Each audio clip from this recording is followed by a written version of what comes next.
Roll Trader here. Quick Forex update. Forex muna tayo ngayon, no?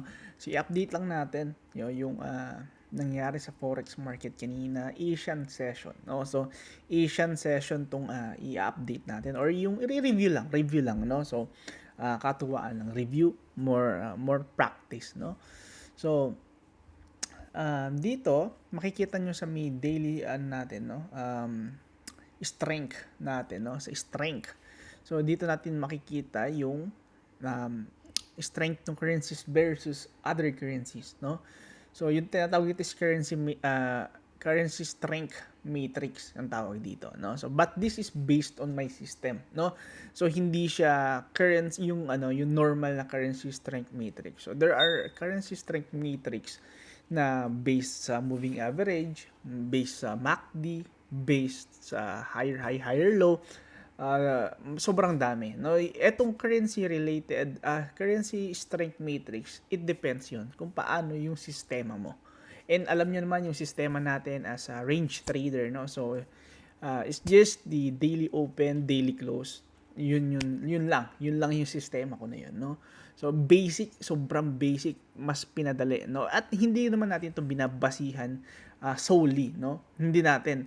Tinitingnan lang natin which one is likely to move, no? Yun lang yung kailangan natin, which one is likely to move. For example dito, so yung JPY is weak, no? So intraday basis natin, dahil daily to intraday basis natin, sabi dito JPY is weak, ibig sabihin mahina, 'di ba? Mahina siya, no? So this is just basis, no? Pero hindi natin yan babasihan ng trade, no? Hindi tayo ganoon.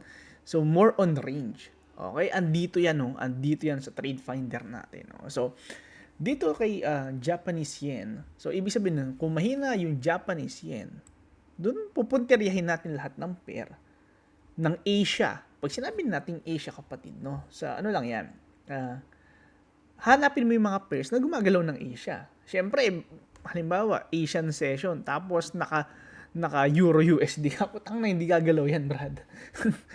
Tsaka hindi mo magcha-chop yan or hindi mo makukuha yung proper move ng market, no? Kasi nga wala diyan yung currency tapos trade mo doon sa New York session, di ba? So kailangan alam mo, okay, Asian session ako magte-trade. Halimbawa, ang free time ko lang umaga lang, Asian session lang. Dapat alam mo yung mga pairs na gagalaw lang ng Asian session, right? And then, ano yung sistema mo? Okay, so straight na tayo, no? So, una is, hanapin natin lahat ng JPY pairs, no? So, meron tayong AUD JPY, NCD JPY, meron tayong USD JPY, Euro JPY, at GBP JPY. Sabi, weak. Ibig sabihin, kung weak ang JPY, ibig sabihin, yung mga sinabi kong is strong or pwedeng neutral siya, no? So pwedeng mag-pump, 'di ba? Kasi weak eh. Kumbaga mahina to. Anong nangyayari sa other pair? Sa angat, 'di ba? So simulan natin. Okay? Kaya ito bro, kaya excited ako about sa Forex is meron siyang maayos siya talaga. Hindi tulad sa crypto na hindi mo alam kung anong nangyayari sa mundo, no? So, dito maayos. And then, nung ginamit ko yung sistema ko sa crypto, doon dinala ko dito. Ang ganda, maayos. Nakakatulog ako, masarap sa pakiramdam kasi hindi siya tulad talaga sa crypto, Brad. Hindi malayo, no? So, for example dito, sabi dito, bullish tayo sa intra-week and bullish din tayo sa intraday. Hence, meron tayong possible long position. No, ito Brad, pag open ng market, ito na yan. Hindi yan nagbabago. No? Hindi yan tulad ng ibang sistema na lagi nagbabago basta gumagalaw yung market. Hindi. Basta nag-close na tong daily, nag-flash na yan na yun. Hindi yan gagalaw. Okay? Kasi kapag gumagalaw yan, walang point. But, ano point pag gumagalaw? Diba? Walang point. Ayan, kasi gumagalaw. So, fixed yan. Diyan lang tayo magbabase ngayon. So, ngayon, dabi dito, green, buy, valid. Ibig sabihin, buy tayo. And, okay. So, etong sistema natin about pattern. Okay? AUD-JPY, ibig sabihin, both Asian session lang yan. Hindi yan gagalaw sa London, hindi yan gagalaw sa New York. I mean, gagalaw siya. I mean, yung big move niya, mangyayari yan sa Asia. I mean, self-explanatory naman siguro gagalaw yan ng London, New York. Pero ang ibig ko sabihin, hindi siya gagalaw ng big move o yung significant move niya ng ibang session. Kasi, ang currency na trade mo, bukas ng AUD, ng Asian session eh. Hindi naman siya bukas ng London or New York eh. So, expect mo, dyan yung move. No? So, ngayon, syempre, yung pattern, okay, andyan na yung blue. Diba? Tinuro ko na yan sa mga previous video ko. Galing yan sa crypto. Pag blue, dyan mo ipaplat yung mga triangle mo, Brad. Hindi yung kung saan mo makita yung triangle. Kasi kahit kung halimbawa, nakakita ka ng pwedeng lagyan ng triangle, trianglean mo, walang point yon. Pero, for example, gumawa ng system na kapag ka nag-blue to, pwede mong platan ng triangle, tapos naka-code, nang hindi mo, walang judgment, walang human judgment, then possible, mas okay ito, di ba? Yun. So, pinlatan ni triangle natin. Siyempre, hindi ka naman papasok agad-agad eh. Papasok ka once na makita mo may bounce na. Para kahit pa paano makapaglagay ka ng stop loss sa may low. You know, low, di ba? Tapos nag-pump, no? So, ilan to? 3:1. Okay na yun, di ba? Okay. So, next one is NCD JPY. Okay, same. Kasi mahina nga yung JPY. So, aangat. Pero dito, hindi siya blue. Ano siya? Green. So, anong posible mangyari? Continuation lang. Okay? So, same thing. Stop loss mo sa low. Yan, no? NCD, JPY. No? Again, NCD at JPY, Asia lang yan gagalaw. Kita mo nung nag-London tsaka New York na ala na, nalantutay na. Diba? Kasi nga gagalaw siya Asia. No? Dapat alam nyo yun, mga tol, na sumabago dyan. No? Kasi, baka naghahanap ka ng pera na trade. Ganadong-ganado ka. Euro USD trade mo, tapos nasa Asian session ka. Tangin naman, hindi yan gagalaw. No? Tapos, kung gumalaw man yan, chop yan. Yun yung maling move niya. And then, makikita mo, pagdating ng London, okay, ito na pala yung tama. Kasi akala ng iba, basta nakita na nila yung pattern, okay na yun. Hindi po. Kasi for example, ito yung high, ito yung low ng daily. And gusto mo i-trade yung continuation, ibig sabihin maghahanap ka. Ngayon, hinihintay mo mag-retrace kasi nga mukha kang Fibonacci. So, hinihintay mo, akala mo lahat pwede mo gamitin yung Fibonacci. Hinihintay mo dito. Tapos, Asia pa lang, nag-pump ng ganyan. Tulad na to. Wala naman ni-retracean eh. Kasi nga, hindi mo pwedeng pagbasihan yun kasi gumagalaw yan ng Asian session. Ang pattern susundan mo is sa may pattern ng setup. Siyempre, hindi ko na pwede sabihin edge ko na yun eh. Diba? Hindi ko na pwede ituro yun, kapatid. No? Pero, kasi yun yung alam ko, marami sa inyo, siguro nasa 80% sa inyo, dun mawawala.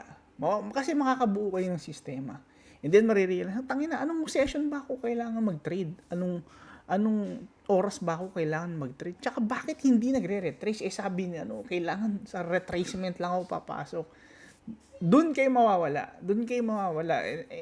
It took me 3 years din bago ko ma-realize na, okay pala. Hindi pala lahat magre-retrace. Okay? And, yun yung maganda ron. No? Isa yun sa sobrang tuwan-tuwa ako natutunan ko. No? Again, next is USD JPY. Okay?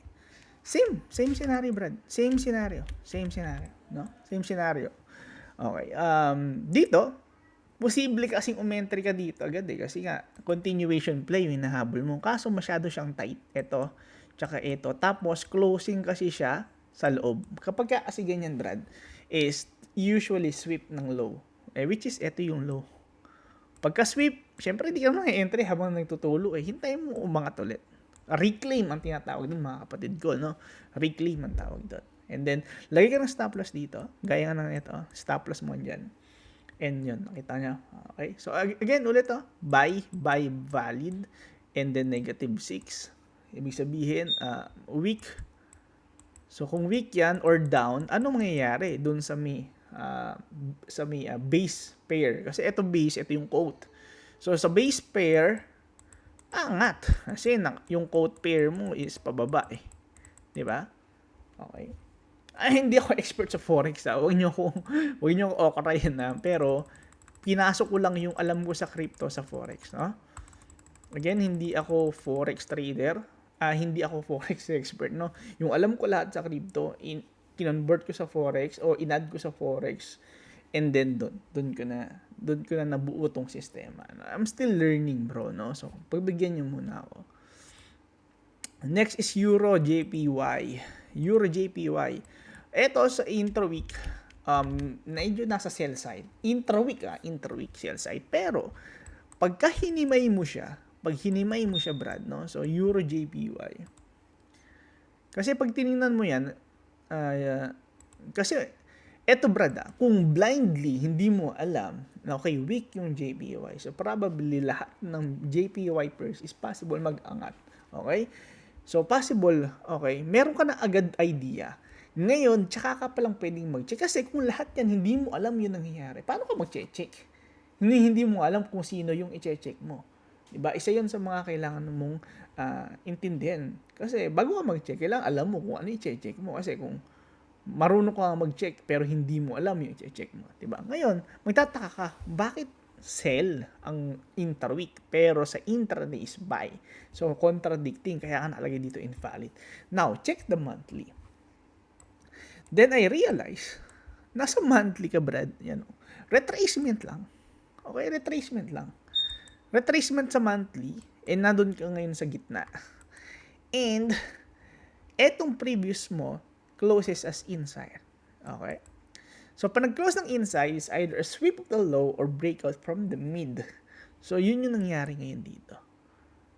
And, nagkaroon na tayo ngayon ng retrace, ng reclaim. Pag sinabi na reclaim, possible, pabalik na siya sa monthly bias natin, which is buy. Monthly natin is buy. Intra-week is sell kasi nagbigay siya ng selling. And kasi yung forex, Brad, is 5 days lang siya meron eh.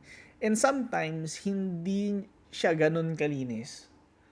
Hindi siya ganun kalinis na kapag previous week ganito, dapat ganun yung mangyari next week. Usually, minsan 2 weeks. Kumbaga, yung dapat na 1 week lang niya ginalaw is 2 weeks niya ginalaw. Yung ganun. Kasi, hindi naman siya ganun ka, paano ba to sabihin? Ka-volatile ba? Parang ganun. Pero, yeah.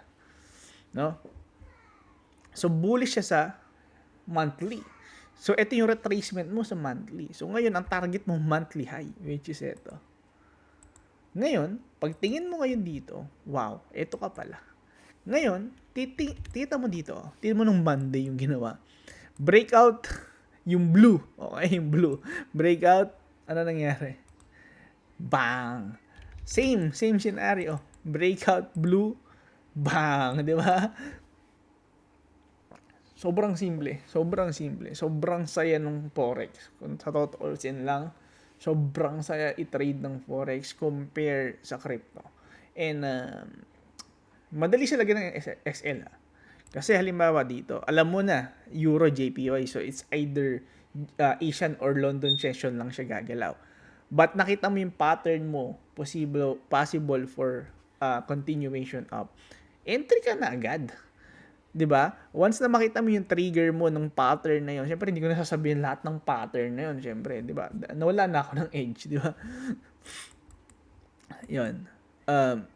Yun. Then nakita mo dito sa Euro, which is London session ito. Hindi nasa high ka na eh. Nasa high ka na. Tapos yung price andito. Maglulong ka pa ba? Hindi na. Extended na masyado. Kumbaga ang ATR niyan, kuha mo na ATR niyan sa daily, no? So, hindi na yan aangat pa ng ganun. Pwede, pero I think umangat man yan bukas na, tapos mag-retrace na siya ng malalim, no? So, huli ka ngayon. Huli ka, Brad, no? Tus ka dyan, no? So, nakita nyo yung sistema. Dito kasi, Brad, isa sa mga natutunan ko dyan is, kapag nakita mo na yung pattern, maglagay ka na agad ng tight stop loss. Yung iba kasi hinuhold eh. Hindi, ang conviction ko, aangat yan eh. I-hold ko. Hanggang sa himatayin yung account mo. Hindi, lagay mo stop loss agad. Lagay ka na stop loss dito pag talo, pag panalo. Ganun lang yan. No? So, kasi kung halimbawa meron kang pattern dito, tapos, hindi naman pala ganun nangyari. Pero, sabi mo, bullish yan hanggang dito. Ito ngayon yung risk mo ngayon, ang taas. Ngayon, ang target mo ito, 1:1. Ala na. Ngayon, gawin mo, pasukan mo, Kasi may pattern naman eh. Pag hindi yun, ibig sabihin nun, ibang pattern yung gagawin, hintayin mo ng London. Kasi London, Euro lang yan gagalaw eh. Ngayon, kung halimbawa ang bias mo is buy, and London is bearish pa rin, hintayin mo bukas. Bukas yan gagalaw. 'Di ba? Make sense, 'di ba? Ngayon, makikita nyo ngayon yung sinasabi ko, nagme-make sense. Hindi yung mga kung anong sinasabi ng iba na porket mukha siyang matalino sabihin, akala nyo nagme-make sense. Pero pag kayo nang tumingin sa chart, tangina, wala namang sense yung sinasabi nito eh. Ngayon, pinapakita ko sa inyo kung ano yung, 'di ba? Okay. Last one is GBP JPY. Ito yung trade ko kanina, pero dito pa lang nag-out na ako. Sayang, hindi ko to nakuha. Pero, kasi nag-expect ako, kasi may pinuntan ako kanina eh. So, nag-expect ako, baka ako kasi ng GBP o London session, bigla na lang mag-drop to kasi nga, makuha niya na yung high. Diba? Pero dito is good move na. Same scenario. Breakout ng blue. Yun lang siya kasimple. And dahil lang yan, meron tayong possible na umat kasi weak yung JPY pairs eh. Okay? So, yun lang. Yun lang kasi simple. Then, ang malalakas ngayon is AUD and ZD. No, tingnan natin ano ba meron sa AUD and ZD. No, AUD and ZD, ito kasi both pairs strong. Syempre, 'di ba? Paano mo siyang pares malakas? So, walang direksyon. AUD USD, bullish pa rin. AUD, USD is neutral. So, long ako dito. Pero, dahil bearish yung ginawa niya ng Asian session, then, probably, magmumove siya ng US, New York session. Hihintayin ko siya mamaya dito. Ngayon, meron tayo ngayon dito. Pero, usually, kasi hinihintay ko siya sa second half ng New York. So, kapag ka nagbigay na siya ng bullish dito, kasi magi-green yan pag naging bullish eh. Magi-green yan. May signal yan. Hindi makakatakas sa akin yan. Pero, kapag kaya, nag-close pa rin ng red, then dito natin siya hintayin. Papasukan ko siya dito. Stop loss ko siguro up below dito. Okay? Mamaya na yan. Mamaya na natin yan. No? So, yun lang. In-update ko lang kayo sa Asian session. Sabi ko sa'yo, masaya eh. Masaya tong Forex kasi exciting, may time basis, hindi tayo nanguhula, 'di ba? Tingnan natin ulit bukas. Okay, bukas naman i-update naman natin tayo sa New York session kung ano yung mga natin, no? So, exciting to Brad, no? Sa mga hindi pa naka-subscribe diyan, yun lang, subscribe then try natin aralin tong Forex, no? Kasi parang malapit ako dito sa Forex. No? So, yun lang muna. Maraming salamat. God bless.